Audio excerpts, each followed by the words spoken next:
working in the shop today on Dig Dug, and it's time to get the four-wheel drive working. The biggest thing holding me up right now is the mismatched gears in the axles. These came out of different trucks.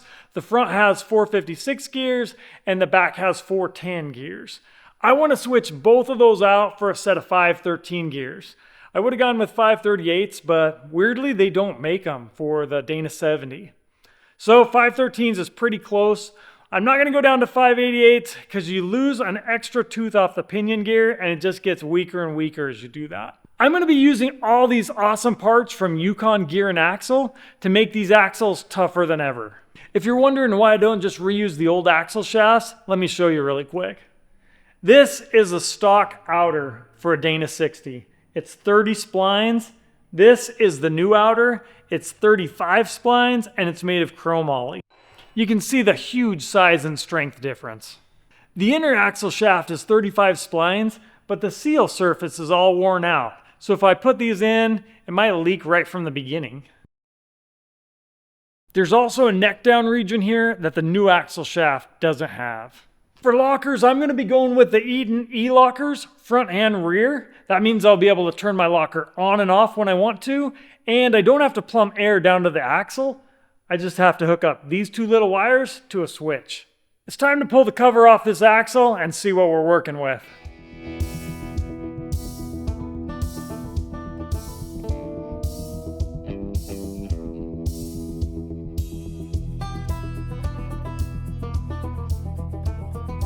This was all cleaned out pretty good when I built the axle, but there's still a little more work to do in here.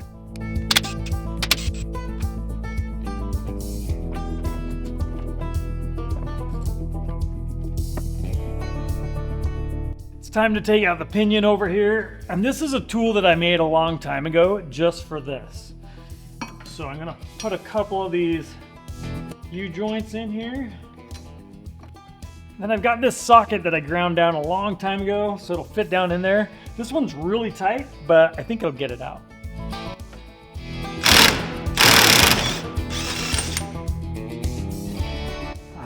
Got it. This was a 1310 yoke, and I've got a new yoke that's a 1350. It's bigger, so I won't have to reuse this one.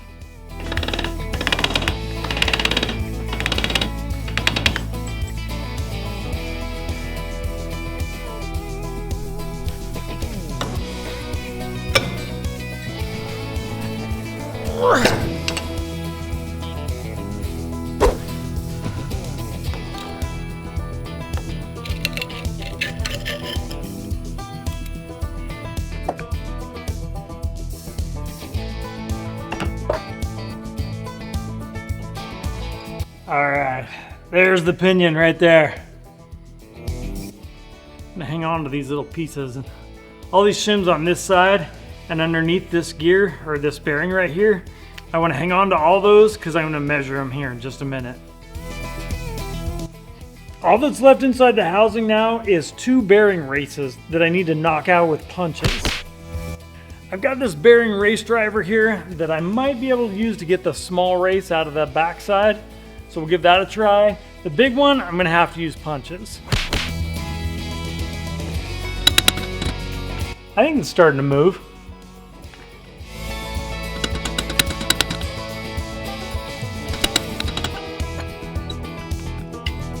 All right, that's one.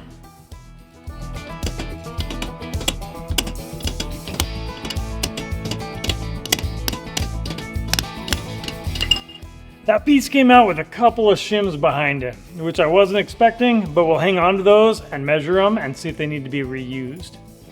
These are all the parts that I just took out of the differential, and I don't need to reuse any of them, except for the bearing caps. I'm gonna take them apart anyway, because I wanna measure the shims underneath these bearings, because that'll be the right thickness to start with in setting up the new differential going in. I also wanna make setup bearings. So I'm going to take these bearings off of here and open up the boards a little bit so they'll slip onto the new differential, and I'll set it up with those bearings. When I get everything dialed in, we'll press on a new set of bearings and put it all back together. Pulling the bearings off of the carrier and off of the pinion can be really tricky, but I've got a new tool that should make it a lot easier. Yay!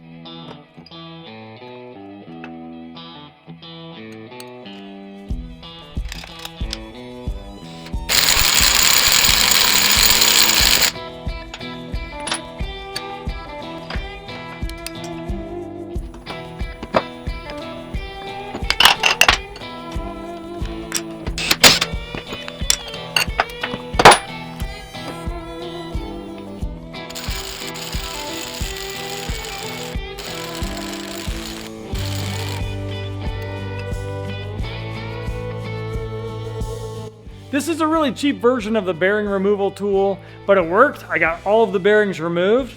That spacer that it came with, where is it? This piece was totally useless. It doesn't fit up inside the tool.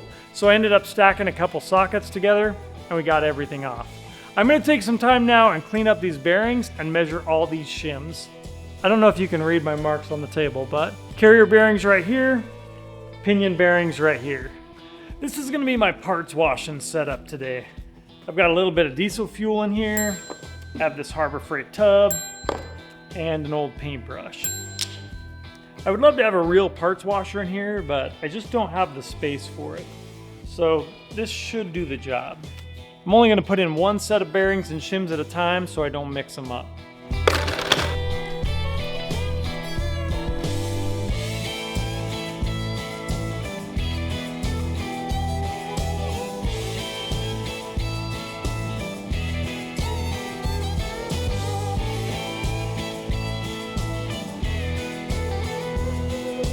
I've got the shims and bearings all cleaned up. I'm gonna go work on the housing for a little bit and make sure it's ready for everything to go back in.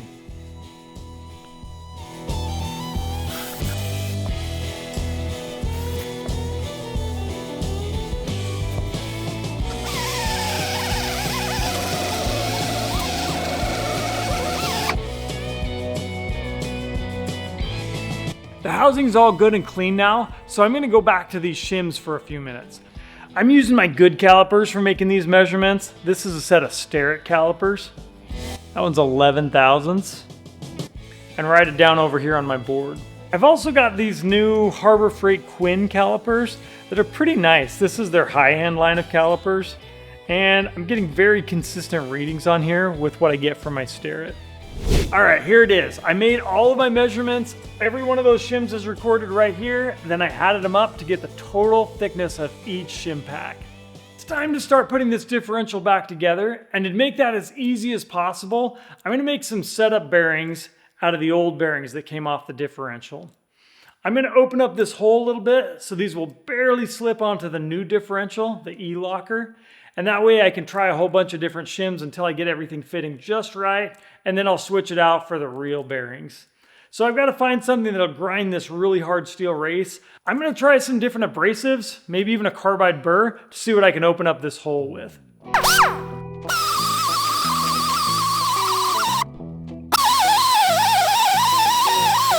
I wasn't sure if that was gonna work because these races are so hard. They go hundreds of thousands of miles without wearing out at all. But look at that, it did. And it just took a couple of minutes of grinding with these abrasive sandpaper wheels. Took a couple minutes on each bearing and I kept test fitting it. Let me grab the differential and I'll show you. Okay, bearing just slips on. Come on, there it goes. It's a tight fit, and I want it to be a tight fit, but they just slip on, they slip off. When they're a press fit, there's like a couple of thousandths of an inch of an interference fit. So it doesn't take a lot of material to come off of there to make these go together, but it is hard to get off. So that's gonna work good. That's just the right amount. That's on the wrong side, but that's how it's gonna work. The magnet for the E-locker, like the electromagnet that gets turned on and off, is right here on this side. And I think these little ears that stick out are to keep the magnet from spinning, so it gets pinned into place. I don't know though, we won't mess with that right now. I'm gonna start measuring up these shim packs that I need to put on the back side of this, and we'll do our first fit with the ring and pinion. Oh, I gotta put the ring gear on still. All right, let's do that. This is the ring gear and it drops onto here. And these are also an interference fit. Like it probably won't fit on there all the way. It won't go down. Oh, it almost does. Oh, it's super close. Okay, that one will pull on really easy. Sometimes I like to heat them up a little bit in an oven and then they'll drop on, but this one's almost going on, so it'll be really easy to pull on with the bolts.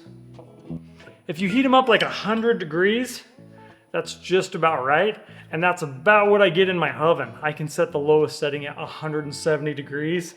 That gives me 100 degrees. These expand 0.0000065 inches per inch per degrees Fahrenheit. So you can use that that to calculate how much expansion you get with how much heat you apply to know if it's going to fit.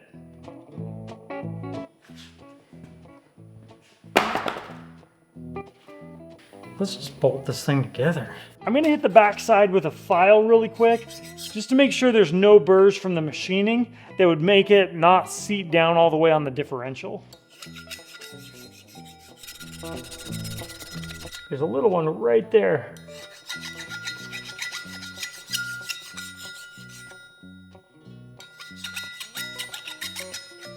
You can hear it with the file.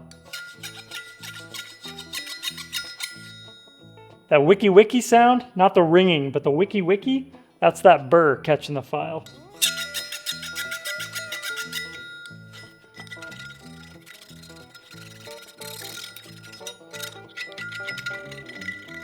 This steel is also really hard, so the file will barely get it off, but I think it's doing it. Okay, that's ready to go together. It's time to put the ring gear on, and I think it'll pull on there really easy with just the bolts. We'll give that a try first. I'm just gonna start it with 4, and then I'll work my way around, pulling it down. Right now I'm just test fitting the bolts. I'm not actually gonna tighten them up until I'm sure that they will all go in without any interference. Looks like they're all fitting good. This is where I pull them back out and I put the Loctite on.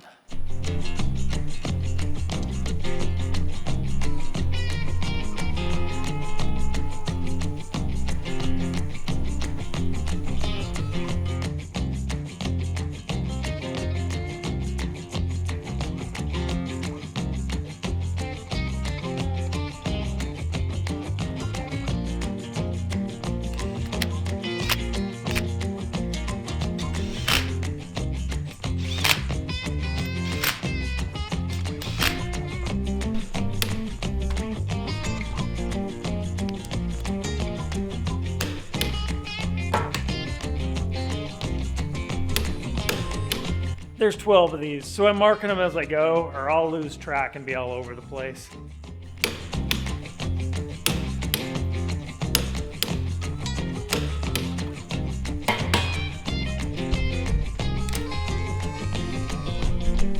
The ring gear's all bolted on now, and I'm ready to do my first test fit with the ring and pinion. So the first thing I've got to do is drive the race back into the differential housing, and all of the shims were under the race for the pinion instead of behind the head of the pinion. And that's not my preferred setup because I hate to wear out the housing, but that's what this kit also has to replace, is those shims underneath that race. So I'm going to put it back together the same way it came apart, and I'm going to use a shim pack that's the exact same thickness. I've got them all measured out right here, and I've got that bearing and race right here, so we'll go install these in the axle.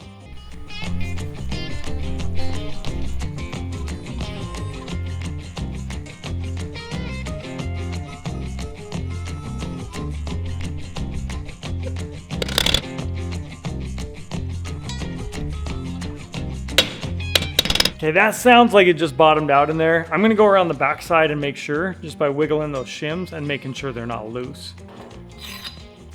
I need to set up the pinion gear next, so I'm going to reuse an oil slinger, the exact same thickness as the old one.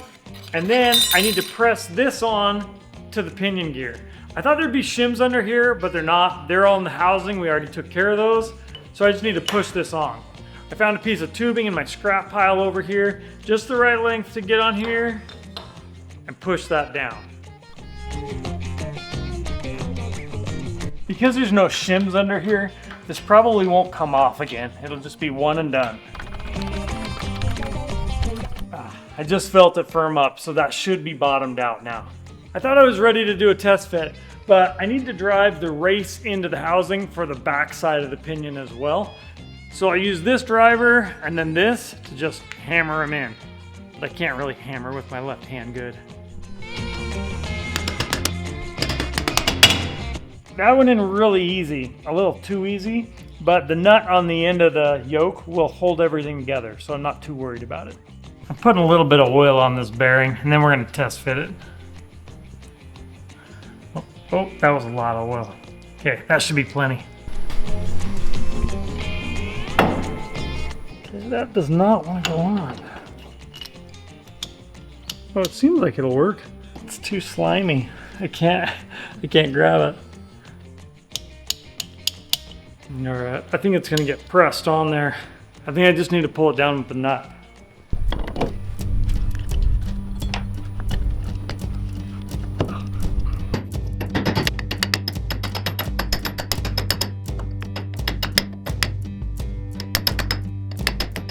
Took a little bit of hammering, but eventually I got the yoke on far enough that I can pull it on the rest of the way with this nut. I got Dallin here helping me this morning. It's hard to move these things in and out. And when he's got some downtime, he's gonna start tearing down the back end. Okay, we're going in with our first attempt.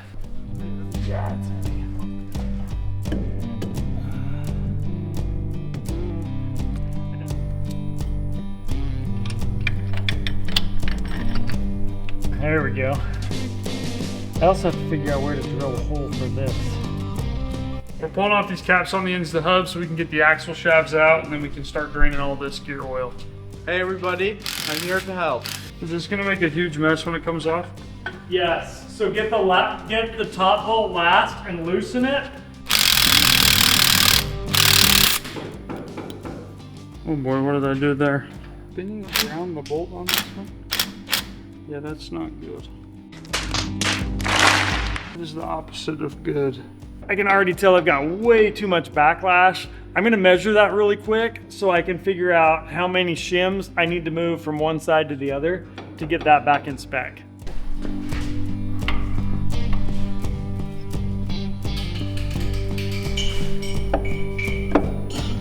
Oh man, that's a ton.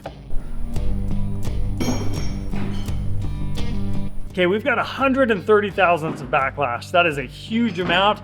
I'm not sure we have enough shims to move that over, so I gotta figure out what's going on here.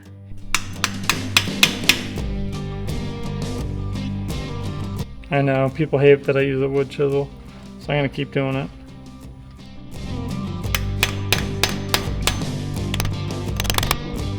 Oh boy, we're upgrading in hammer size.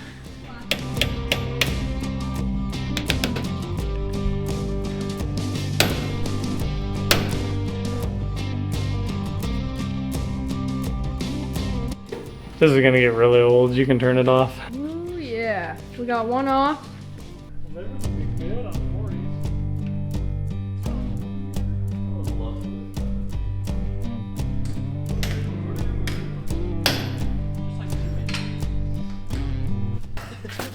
Like I'm the guy from Cars.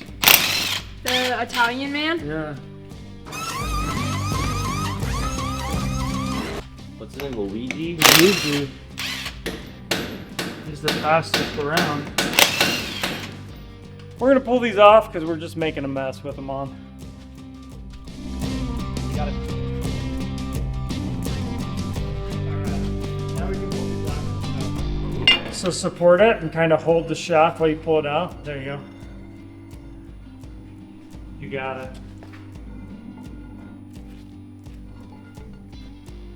Nice. Sword in the stone, baby. That means he's the king. No, I got to do that once at like a Boy Scout camp, and I didn't pull the sword out of the stone, and it was Wait, they had like a really heartbreaking. Yeah. How's it going in here? It's not. This thing is glued on there so good. Yeah. I don't know. We'll just keep chipping away. Okay, I think this cover finally cracked. We're gonna get it off, and it's gonna hopefully not dump oil everywhere.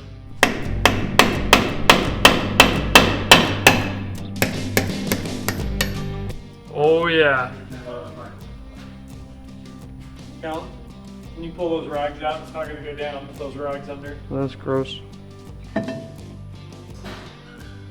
Okay, there we go. The case.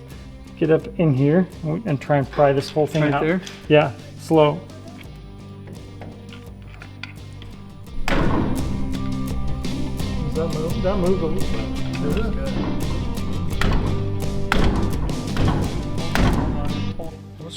What's going on here? Feed the strap in. Hey, what's your plan here? Oh boy. My plan here is we're going to hammer it out.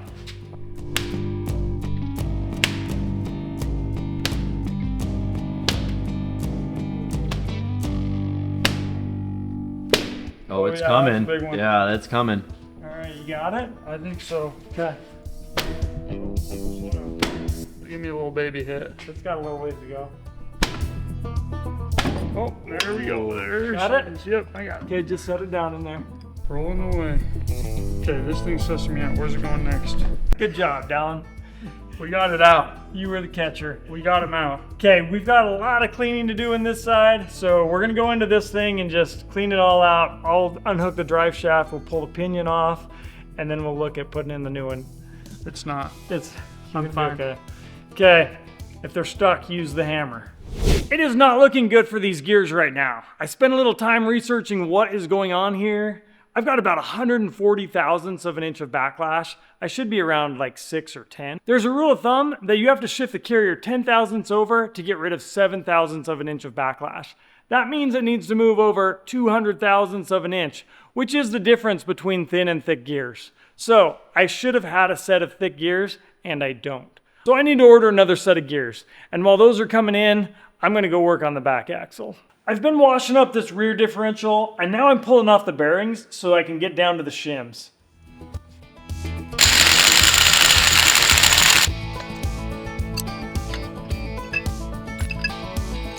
There we go. 1 week later. All right, it's been about a week since I picked up the camera. My kids were all here, and I just gave up on working in the shop because it was too fun to go play with them. So we had a good time, and now I'm just trying to figure out where everything is at here. Bridger helped me get a whole bunch of stuff hung up, so it's looking really good in here. And Hyperlight made me this custom neon sign, and they can make them for you too. Just send them your design and use code TOMTOM for 6% off. I'm trying to figure out where I left everything. I pulled this differential out of the housing because it had the wrong gears on it. And the Dana 70U and the Dana 60 share the same bearings on the differential. So those fit-up bearings that I made for the 60, I've got those pulled off, and they are on the Dana 70 differential. Both of these are E-lockers. And hopefully I've got the right gears for the one in the back. They don't make thick gears for the Dana 70, so that wasn't an option. So I've got the rear axle all stripped down and cleaned out, and I reassembled everything to about the same point that the front axle was done. I've got to do the first test fit of that differential in this housing. There's a lot of different variations on the Dana 70, so I'm really hopeful that that just drops right in there and that I get a fairly good ring and pinion pattern on my first try. I'm sure we'll have to make a few adjustments. I drilled a hole in the housing right here to get the wires out for the E-locker. This is my first attempt. Let's see how this fits in here.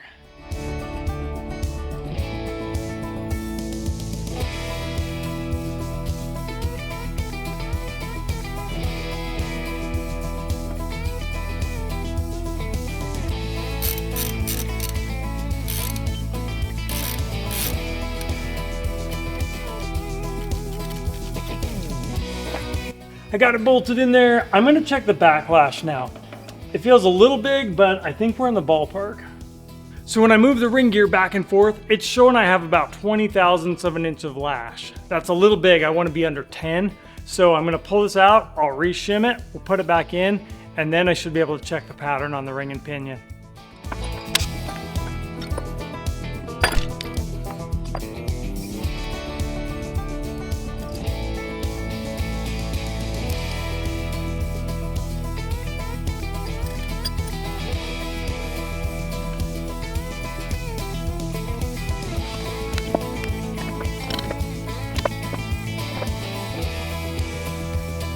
Ooh, I'm liking this. I'm at 7. The spec is like 6 to 10, so I'm on the tight side, and that's just where I want to be.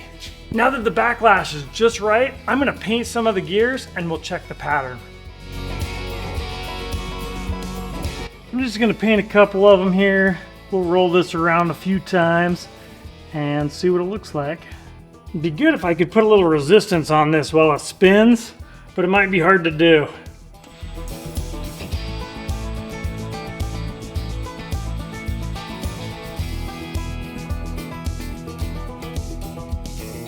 My pattern isn't looking really great. I'm gonna take this whole thing apart, re-shim the pinion, I'll put it all back together, and we'll look again. A few moments later. I made a few changes, and I wanna show you where I'm at. I moved the pinion even further in to just verify that I wasn't going to get a better pattern that way, and I definitely didn't. Let me show you what I got.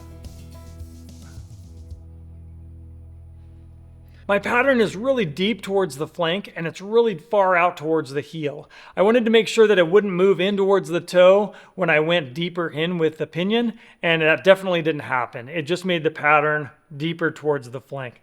So that's no good. I'm going to go back to where I started, maybe even a little further out than I started, and that'll center up my pattern on the face of the gear.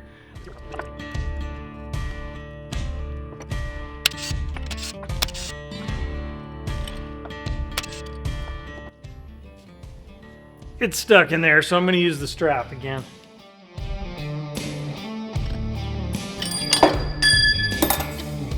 All right, we got it.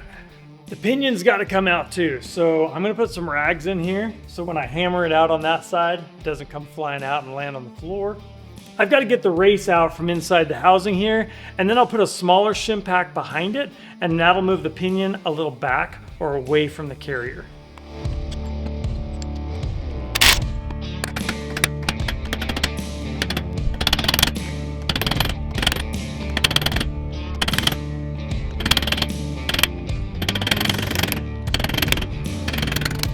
Here's the pinion. Hopefully this is my last round of shimming the backside of this race. This copper bar is my race removal tool. It's nice and soft so it doesn't harm the race, and I just keep chopping it off every time it mushrooms out like that.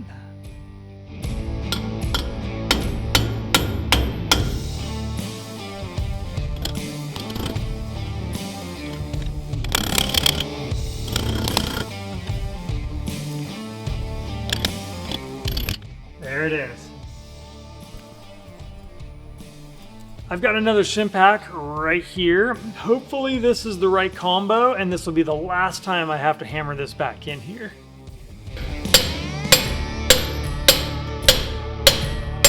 When you're hammering these in, you can hear it change pitch, and it also feels different when the race bottoms out in the seat, and that's when you know you're done. I usually just give it a couple taps after that, just to make sure it's all the way in. And give that another drop of oil.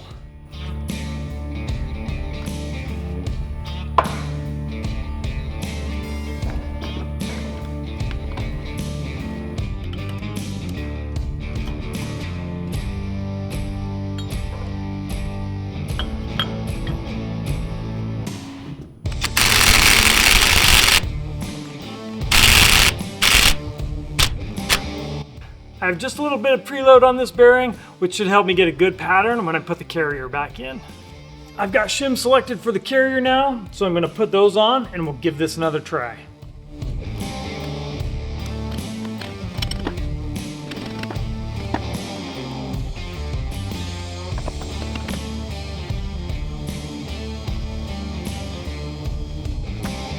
My first test after I put these in is to just wiggle it and feel what the end play is like.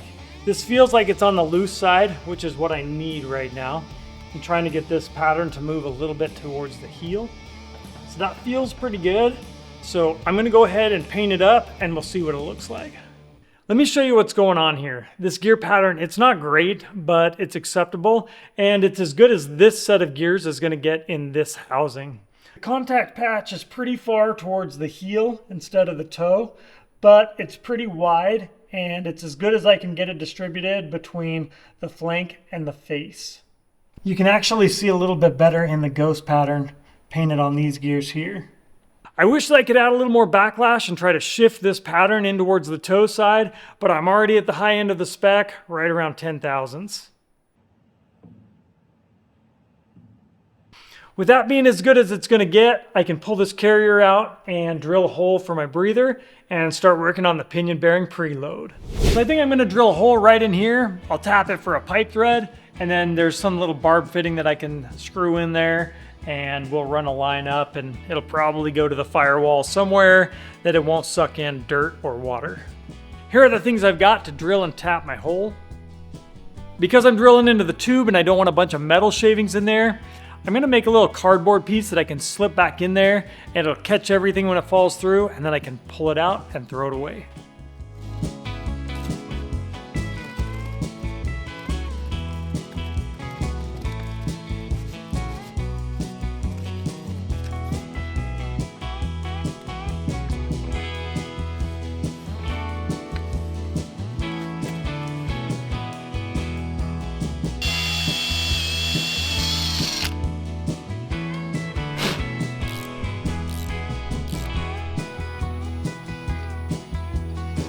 This little plug was just a test fit, make sure my hole is tapped deep enough, and it looks like it is.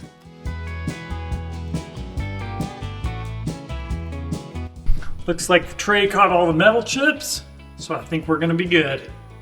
Next, I'm working on the pinion bearing preload, which means I have to take it back out, and I've got a little stack of shims right here that need to go underneath that outer bearing. When I put it all back together, there should be a little bit of drag back here on the yoke when I spin it. It should take about 30 inch-pounds of torque to turn that. This is my pinion catcher.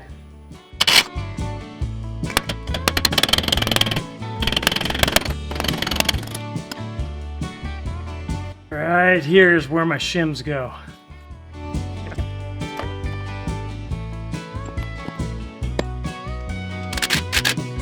I'm still using the old nut in the washer.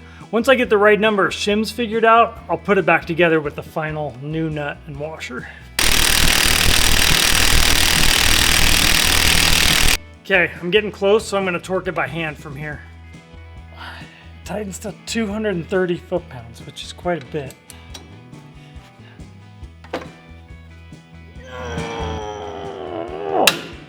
There we go. Okay, I'm gonna pull this off.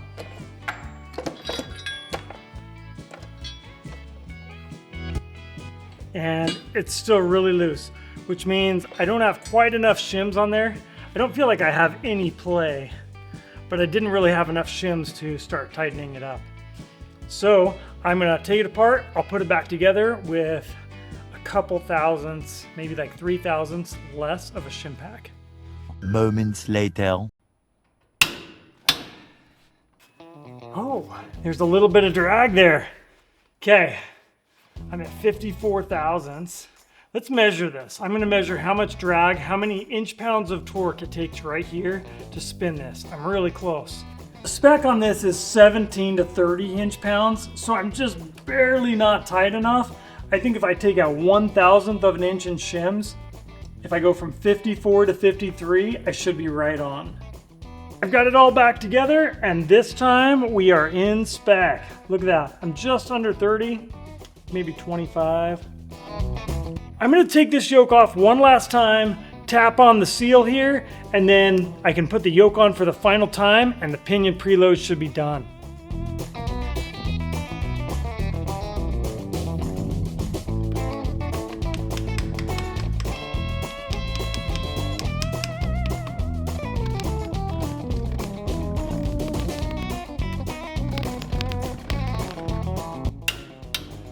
Okay, that should be all done. 230 foot-pounds of torque. And it stiffens up a little bit after you put the seal on. There should be a little extra resistance from the seal, but it feels just about right. It's time to put the real bearings on the carrier. So no more setup bearings. I used the shims that I already figured out how big the shim packs needed to be. So the new one will press on right there, and I cut a little piece of exhaust tubing, just the right diameter, so I could push that on.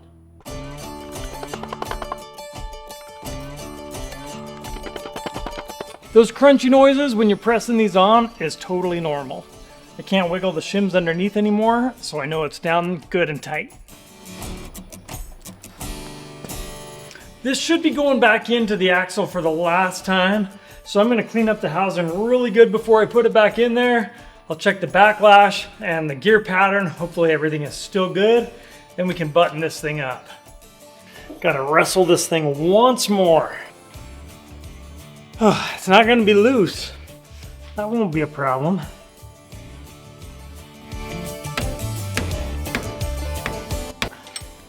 That's not the final torque, but I'm gonna check the backlash and the gear pattern right now. I'm satisfied. The gear pattern hasn't changed. It's not great, but it's acceptable, and backlash still looks good. So I've got to tuck this away and glue that up into the hole so it won't leak, and so I can attach my wires so I'll have my locker. And then I can get the cover back on this thing, fill it up, and put my axle shafts back in. In fact, I think I want to do the axle shafts first because I have new axle shafts. They're 35 spline and they're cut to length. So I want to slip them in there right now and we'll figure out where we need to chop them. These are the new axle shafts right here. Let me show you. They have a really long spline section. So I'm going to slide one of these in and see how much we have to chop off. This axle shaft is going in, and it'll go in too far. I need to put the one in on the other side, and maybe they bump in the middle, or maybe I just cut them a hair short so they don't quite touch. We'll figure it out. I've got the other side pushed in all the way, so I need to take half this much off of both sides, which turns out to be like right on 2 inches. This is the two shafts side by side. This one is the new 35 spline. It only necks down a tiny bit.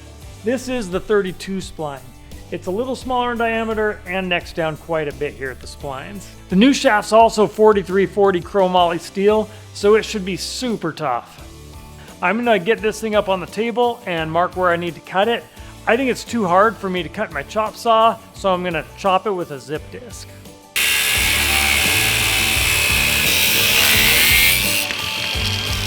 That was some really hard steel, but the zip disc worked its way through it eventually. I'm gonna clean it up really quick on my angle grinder, and then this shaft can go back in.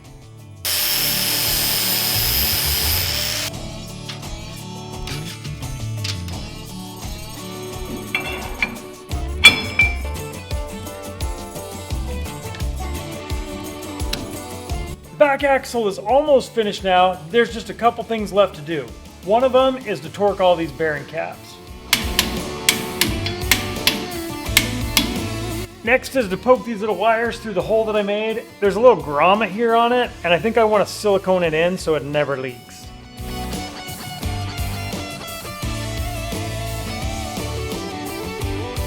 While I've got the silicone out, I'm going to glue on the cover. And the cover was really hard to take off. So I ground a little notch on the bottom of it so it'll pry off easier. I can get my chisel under there. The cover is awesome. It's made by Rough Stuff Specialties, and it's really heavy duty fabricated cover, and they machine the bottom of it so it's perfectly flat, which meant it sealed super good. It was just tough to get off. I'm gonna put on a very small amount of sealant because it just squishes out anyway.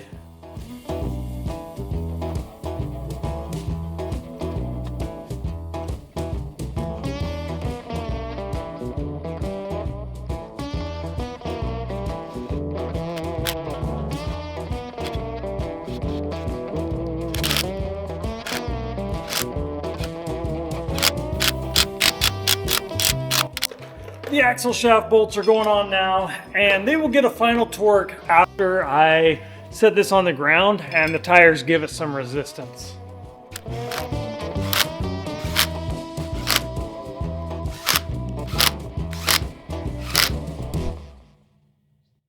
The rear drive shaft is going back in. This is a 1410 yoke back here. It's a big one.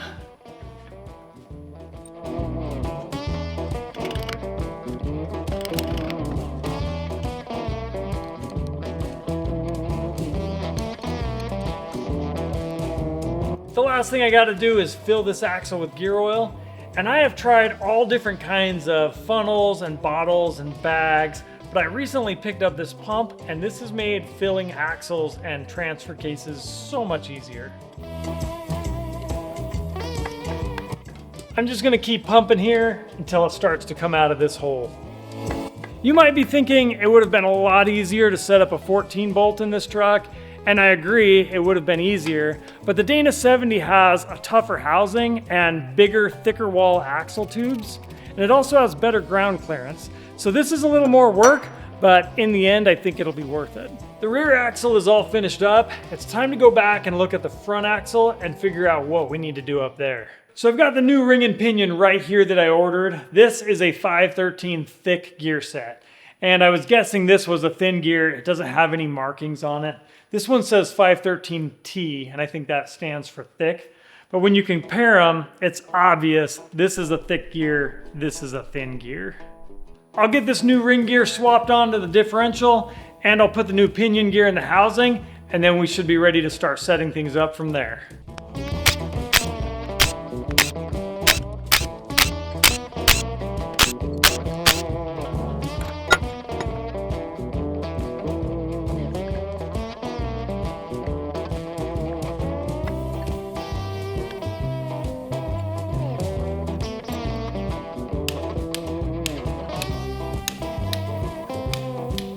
This pinion gear's got to come back out of here.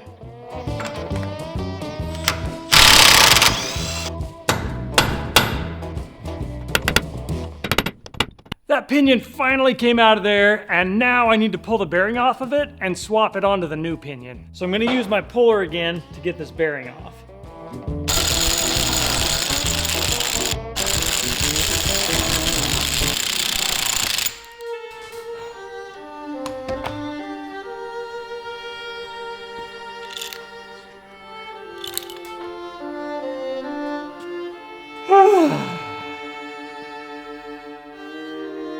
That is not what I wanted to happen.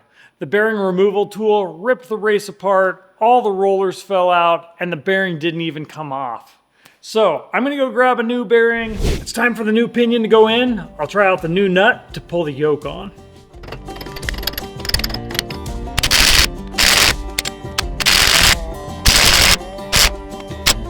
There we go, I got just a little bit of preload. It's time to put the carrier back in. I'm going to use the exact same shims that I started with, and we'll see what the backlash looks like and what kind of pattern we have on the ring and pinion. This carrier is a little bit smaller and a little bit lighter, which will be really nice.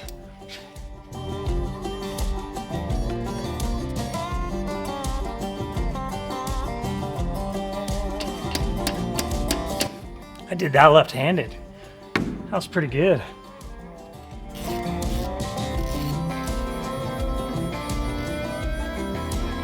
All right, it is in. Let's see how much backlash we have.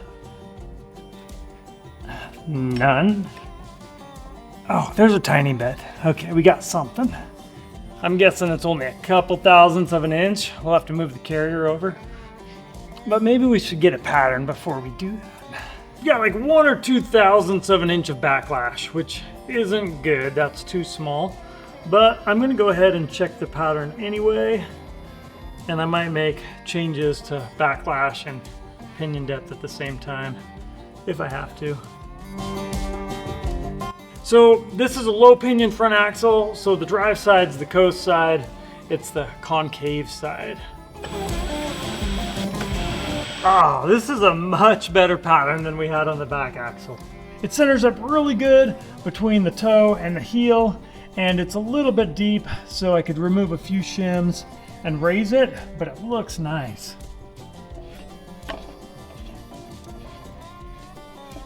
Really similar on both sides. I like that it's a little bit on the toe side. This is a much better starting place than I had on the back axle. It'll still probably take a couple iterations of pulling the pinion out and changing the depth. I'm not gonna show you each one of those steps because we did that on the back, but I will show you the final pattern. The ghost pattern shows up a little better. You can see it's centered pretty good face to flank and heel to toe. I have finally got this thing all put back together. I've got the pinion preload set, I've got the backlash right, I've got a pretty good gear pattern, so I'm ready to close this thing up. I've got a hole drilled on the top to poke my wires through, another hole for the vent. So this thing just needs a cover and it needs some gear lube and we'll be ready to drive. I'm really excited for the 513 gears because they're going to give this a whole bunch more pep. The low end will feel a lot better with these lower gears in it. I had 410 gears in the rear, so 513 gears in this will feel really good. I've still got a couple things to do to take apart the hubs and put in the axle shafts. That'll have to happen next week. I am really exhausted, so I'm heading to bed. Thanks for watching.